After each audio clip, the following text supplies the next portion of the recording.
नमस्कार मंडळी, श्री स्वामी समर्थ. आपल्या चॅनल भक्तिभवनमध्ये तुमचे सहर्ष स्वागत आहे. स्वामींची कृपा तुमच्यावर आणि तुमच्या कुटुंबावर सदैव राहावी ही स्वामींचरणी प्रार्थना करते आणि आजच्या व्हिडिओला सुरुवात करते. मंडळी, चातुर्मास म्हणजे 4 महिन्याचा कालावधी. आषाढी एकादशी म्हणजे देवशयनी एकादशी, कार्तिकी एकादशी म्हणजेच प्रबोधनी एकादशी. हा जो 4 महिन्याचा कालावधी असतो त्याला चातुर्मास असे म्हणतात.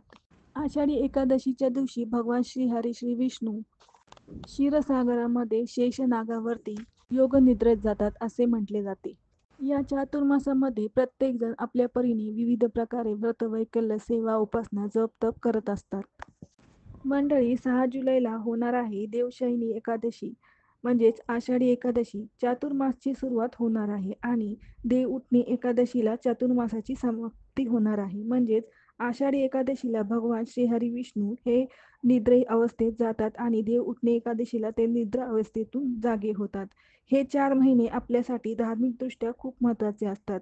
या 4 महिन्यात व्रतवैकल्य, जप, तप केल्याने आपल्या जीवनावर खूप असा चांगला परिणाम होत असतो. या 4 महिन्यात कोणतेही शुभ कार्य करत नाहीत. पण प्रत्येकाचा हा वैयक्तिक प्रश्न आहे. तुमच्या इच्छेनुसार हे नियम पाळू शकता. या चातुर्मासात बरेच जण वेगवेगळे व्रत करत असतात. त्यातील हे व्रत म्हणजे गोपद्म व्रत. हे जे व्रत आहे ते कोणतीही महिला घराच्या सुखासाठी, भरभराटीसाठी करू शकते. जर का तुम्हाला या 4 महिन्याच्या कालावधीमध्ये तुम्ही गोपद्म व्रत करत असाल आणि अचानक तुम्हाला मासिक धर्म आला तर घरातील कोणत्याही सदस्याकडून तुम्ही हे व्रत करून घ्यावे आणि या व्रतामध्ये तुम्ही खंड आणू देऊ नये, कारण हे सीमित आहे. हे 4 महिन्याचे व्रत असते.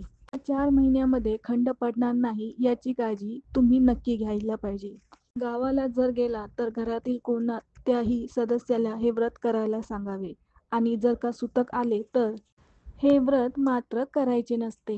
आणि सुतक संपल्यानंतर हे व्रत जिथे थांबले होते तिथून पुढे आपल्याला चालू करायचे आहे.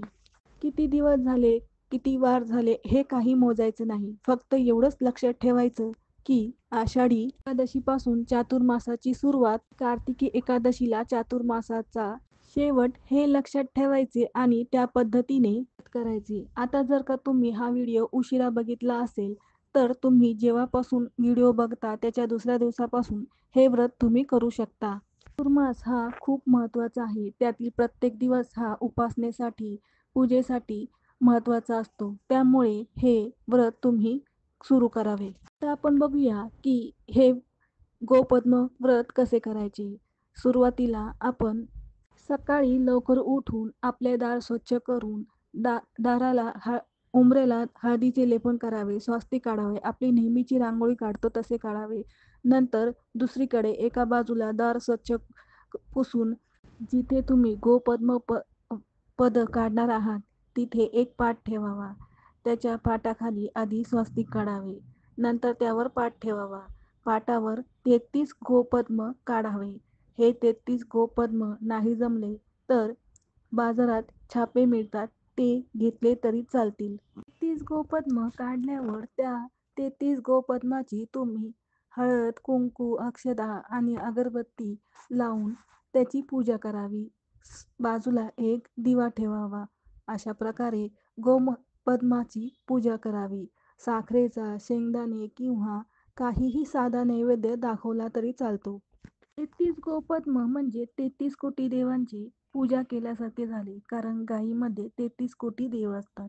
गोपद्माची पूजा ही आपण दरवाजात किंवा आपल्या घरातील देवघरासमोर देखील करू शकतो. देवघरासमोर देखील अशाच पद्धतीने पूजा करायची असते. आता आपण त्याचे उद्यापन कसे करावे हे बघूया. कार्तिकी एकादशी झाली की त्याच्या दुसऱ्या दिवशी एक सवाशीण तुम्ही घरी जेवायला बोलवा. तिची ओटी भरा, हळद कुंकू लावून तिला दूध प्यायला द्या किंवा तिला जेवू घाला आणि नंतर तिला 33 रुपये दक्षिणा द्या आणि तिच्या पाया पडा. 6 जुलैपासून या व्रताची सुरुवात होत आहे. या व्रताला 4 महिने करायचे असते. या व्रतामध्ये खंड पडू देऊ नका. जर मासिक धर्म येतो तेव्हा तुम्ही घरातील दुसऱ्या कोणाकडूनही करून घ्या. या व्रतामध्ये उपवास करायचा नसतो. मंडळी, हा आजचा व्हिडिओ गोपद्म विषयी होता. या व्रत कसे करावे, कधी करावे याविषयी संपूर्ण माहिती आजच्या व्हिडिओमध्ये तुम्ही बघितली असणार. तर मंडळी, व्हिडिओ आवडल्यास नक्की लाईक करा.